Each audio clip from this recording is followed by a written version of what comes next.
किसान भाइयों, अभी पिछले दिनों 26 तारीख को बहुत ज़बरदस्त बारिश हुई फरवरी में। ये मैं 2022 की बता रहा हूँ। किसानों ने बहुत तैयारी की। कुछ किसान भाइयों ने खेत में बीज भी डाल दिया। बारिश पड़ गई रात को वो अब उठाना पड़ रहा है। नुकसान हो गया बहुत ज़्यादा। जिस बेचारे ने किराए से खेत तैयार कराए, बारिश तकड़ी पड़ गई, वे ज़मीन बैठ गई, फिर दोबारा उसमें टीलर या रोटावेटर चलेंगे तो वो भी एक किसान का नुकसान रहा।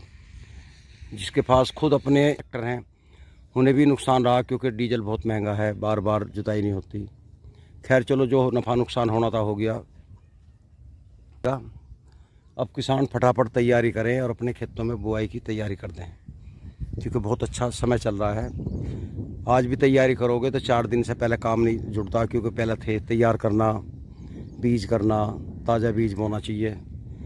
और कोशिश करो बीज को आधम से ऊपर जाए, जूना बंधा हुआ है जैसा इसमें हमारे में, इससे ऊपर का बो, अपने सामने छोल कर बो। अच्छा, एक फ़ायदा और देखा मैंने, अगर आप एक पोरी का बो सकते हैं तो उसकी पोरी स्वस्थ रहती है। आँख ऊपर कुकर का बो, भले उसे हर पोरी के बीच में 4 अंगल का गैप कर लो, बीज भी कम लगेगा और जमाव बहुत बढ़िया होगा, ब्यांत भी अच्छा होगा। ये हमने प्रैक्टिकल करके देख लिया भाइयों। हमने 3 आँख का भी गन्ना बोया और 2 आँख का भी बोया और 1 का भी बोया। एक आँख वाले का जमाव सबसे बेस्ट है। कहीं कहीं घर में आदमियों का तोड़ा है, लेबर भी कम मिलती है, तो वो 2 आँख का बो सकते हैं। लेकिन ट्रीट करके बोएं या खूड़ में डालने के बाद में स्प्रे कर दें। आजकल तो बैटरी वाली मशीन है, फटाफट घूम जाए स्प्रे करते, तो भी तरीका सही है। तो भाइयों, और जो भी डालना, कुछ भाई क्या करते हैं, अंधाधुंध डाई डाल देते हैं। डाई एकदम ज़्यादा ना डालें, क्योंकि जब उसकी आँख नहीं जमी और हमने खूड़ में ज़्यादा खाद डाल दिया तो उसकी आँख गलने का डर रहता है। थोड़ी मात्रा में डोज लगाएं, फिर आगे जब वो जम जाएगा फिर लगाते चले जाएं। हर पानी पे लगा दें या दूसरे पानी पे लगाते चले जाएंगे, तो जब तक साल भर तक फसल रहेगी तो खाद पानी का ध्यान तो रखना पड़ता है। एक मेरे भाई बहुत से क्या करते हैं, पड़ोसी के खेत का डोला काटते हैं। ऐसा ना करें। आत्मा सो परमात्मा। हम अगर दूसरे का नुकसान करके अपने आप को खुश कर रहे हैं, तो दूसरा मालिक जब खेत देखता है ना अपना, कि मैं तेरा डोला छाट रखा, तो वो अगर कमज़ोर भी है तो वो कुछ कह नहीं पाता, उसकी आत्मा रोती है, जोर पड़ता है, तो उसका हमारा नुकसान होता है। परमात्मा के वहाँ लाल निशान लग जाता है, कभी ना कभी वो हमें दुख झेलना पड़ता है। मैं एक सच्चाई बता रहा हूँ। किसी का बुरा ना करें, अगर किसी का भला नहीं कर सकते हैं तो बुरा भी ना करें यार। खुश रहे, भगवान ने हमें स्वतंत्र रखा है, स्वतंत्र रहें, किसी को दबाव में ना दें, किसी को छोटा ना समझें। ठीक है, बड़ा कोई होगा अपने घर का, अपने आप में सीमित रहें, अपने परिवार से मिल के चलें।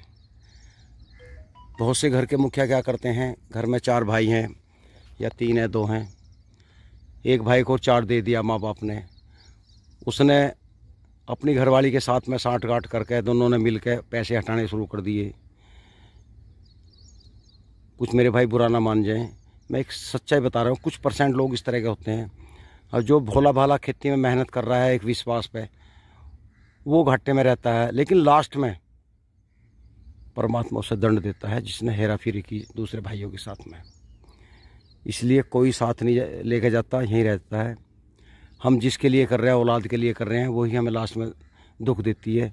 अगर हम ईमानदार हैं, अच्छा कर रहे हैं, चाहे सरकारी नौकरी में है, राजनीति में है या प्राइवेट में है, तो हमें सुख मिलता है, हमें वो दुख ही नहीं मिलते। हमें औलाद की तरफ देखने की ज़रूरत नहीं पड़ती। परमात्मा हमें खुद ऐसे रास्ते पे ले जाता है जहाँ हम खुश रहते हैं, बिना किसी के मोहताज हुए। रही फसल की बात, किसी की फसल बहुत अच्छी खड़ी है तो दूसरा सोचता है साले इसका बहुत तगड़े लक्कड़ खड़े, तो ऐसे मन में भाव नहीं आने चाहिए। इससे बहुत बड़ा हमारा ही अनिष्ट होता है, क्योंकि सारी शक्तियाँ हमारे अंदर हैं। हम मंदिर में जा रहे हैं, मस्जिद में जा रहे हैं, 5 टाइम नमाज़ पढ़ रहे हैं, आत्मा हमारी शुद्ध नहीं है, तो जो ऊपर वाला ना वो सब हिसाब रखता है। इसलिए हम वहाँ जा रहे हैं, कष्ट उठा रहे हैं, मेहनत कर रहे हैं। इससे तो ना जाए तो अच्छा है, क्योंकि वो सारी शक्तियाँ हमारे मन में हैं, हमारे अंदर हैं, हमारे शरीर में हैं। चक्र होते हैं शरीर में, मूलाधार, स्वादिष्ठान, नाभि, हृदय, विशुद्धि, आज्ञा, सहस्त्रार। इन सारे चक्रों में सारी शक्तियाँ मौजूद हैं। लेफ्ट राइट का भी चक्कर है। हम गुजरे हुए कल की सोच रहे हैं, लेफ्ट में जा रहे हैं, ईडा नाड़ी है, महाकाली का स्थान है। राइट साइड में जा रहे हैं तो हम आने वाले कल के बारे में चिंतित हैं। ऐसे भी नहीं करना हमें, क्योंकि उससे हम सिर में दर्द होगा, टेंशन होगी, राइट साइड हो जाएंगे, ब्लड प्रेशर हाई होगा। तो हमें बैलेंस में रहना है। सुषुम्ना नाड़ी में जब महालक्ष्मी गणेश जी का स्थान है, बैलेंस में रहो, ना ज़्यादा आगे चलो ना पीछे चलो, बैलेंस में रहो, मुस्कुराते रहो, खुश रहो, अच्छा ही होगा। आज हमारे गेहूँ में हमें लग रहा है कमज़ोर हैं, तो इसमें थोड़ी डोज लगा दो। अच्छे लग रहे हैं तो खुश रहो, कोई बात नहीं। ध्यान रखो अपनी चीज़ का, अपने परिवार का, अपने बालकों का, अपने बच्चों का। हमारा बच्चा कहाँ जा रहा है, गलत संगत में तो नहीं पड़ गया, तो थोड़ा सा उन पर ध्यान रखो। ध्यान रखना बहुत ज़रूरी है। जिस तरह हम फसल का ध्यान रखते हैं, ऐसे ही अपने परिवार का भी ध्यान रखो। और हमारा ध्यान बच्चों को भी रखना चाहिए। हम कहाँ जा रहे हैं, भटक तो नहीं रहे, गलत जगह तो नहीं बैठ रहे। कई बार ऐसा होता है, बड़े बुजुर्ग जो हैं ऐसी चौकड़ी में बैठने लगते हैं जहाँ वे ताने बुराई वाली बात, अपने घर की बुराइयाँ करते हैं। फिर उनके मन में वे विचार आ जा, वो भी घरों आकर बुढ़ी हसल लड़ेंगे या बालकों को बोबो को तंग करने लगें, क्योंकि उनमें मन में ऐसी भाव हो जाता है। इसलिए सही जगह बैठो, ईमानदार रहो। जब तक हम ईमानदार नहीं होंगे, हमारा काम सही नहीं चलेगा। भाइयों, मेरे साथ तो बहुत बड़ा आपका परिवार जुड़ा हुआ है। मैं तो हर बात सोच समझ के कहता हूँ, कोई मेरा भाई, बच्चा, बालक, बड़ा बुजुर्ग को मेरी बात का बुरा ना मान जाए। कल मैं गया सिंहपुर गांव में, शर्मा जी थे, बहुत ही इज्जत की उन लोगों ने। उनके जो बच्चे थे वे भी इतने खुश हुए, इतने गदगद हो गए कि मैं कह नहीं सकता। इतना प्यार उन लोगों ने दिया मुझे। तो वे दिल से चाहते थे, मुझे चैनल देखते हैं, मुझे बहुत अच्छा लगा। तो ऐसे ही करिए बर्ताव। अगर कोई हमारे पास आता है तो हमारा भी मन करे उसको इतनी इज्जत दें, ताकि वो 10 जगह कहे यार कितने बढ़िया आदमी है। अब कोई मिलने आया, हमने बैठने की भी नहीं कहा, चाय पानी की नहीं पूछी, झोट्टे की तरह उसकी तरह आँख काट रहे हैं, वो सब समझता है। जैसी नीयत वैसी बरकत। अगर हमारी नीयत दूसरे के प्रति सही नहीं है तो परमात्मा हमारी बरकत भी ऐसी कर देता है। तो भाइयों, बातें तो बहुत हैं बताने की, करने की आपस में। देखो, वीडियो के माध्यम से मैं आपसे बातें कर लेता हूँ। ज़्यादा परिवार में समय नहीं मिल पाता उठने बैठने का, और आप कमेंट में अपना जवाब भी दे देते हैं, मुझे बड़ा अच्छा लगता है। कुछ मेरे भाइयों को शिकायत रहती है, ताऊ जी मेरे कमेंट का जवाब नहीं देते। भाई, इतने कमेंट आते हैं, इतने मेरे भाई हैं व्हाट्सएप पे जो गुड मॉर्निंग भेजते हैं डेली, तो मैं कैसे करूं। पढ़ लेता हूं सभी के, मन में राम राम कर लेता हूं, कुछ को जवाब भी दे देता हूं, थक जाता हूं, केला करने वाला हूं। कोई मेरा असिस्टेंट नहीं है। मैं अपने चैनल अपने आप देख रहा हूं, अंश का भी देख रहा हूं। अंश पूनिया, छोटा सा बच्चा है आपका, 8 साल का, उसका भी ध्यान मुझे रखना पड़ता है। पुनीत बबलू का भी चैनल देखना पड़ता है। और क्या बताऊं, घर के भी काम हैं, तो घर में सबको देखना पड़ता है।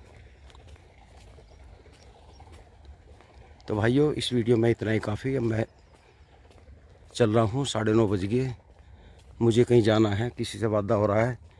मैरपुनी जाएंगे 50 किलोमीटर दूर। तो भाइयों, ये देखिए, टिंकू पंडित ने ये सादा गन्ना बोया था, बेचारे ने 2 बार बंधवाया, लेकिन लोट पिटे ये हो गया। सादे में ये प्रॉब्लम है। खैर, कुछ किसान तो ऐसे हैं अपने सादे गन्ने को बहुत अच्छा संभाल लेते हैं, इसमें अंदर आदमी नहीं घुस सकता। अगर अंदर कोई बिजार या गाय खड़ी है, वो छुपी खड़ी रहेगी, नील गाय छुपी रहेगी। इस तंच विधि में कोई नुकसान नहीं अंदर, क्योंकि खूड़ खूड़ आरम्पार चमकता है। छुपने वाला पशु भी लखा कर देखता है चारों तरफ कि मुझे कोई देख तो नहीं रहा। सबसे बड़ी बात इसमें यह है टंच विधि में, कि इसमें कोई भी जंगली जानवर, पशु अंदर नहीं रुकता, क्योंकि इसमें उसे पता है तो पकड़ा जाएगा, इसलिए वो रुकता नहीं, निकला चला जाता है।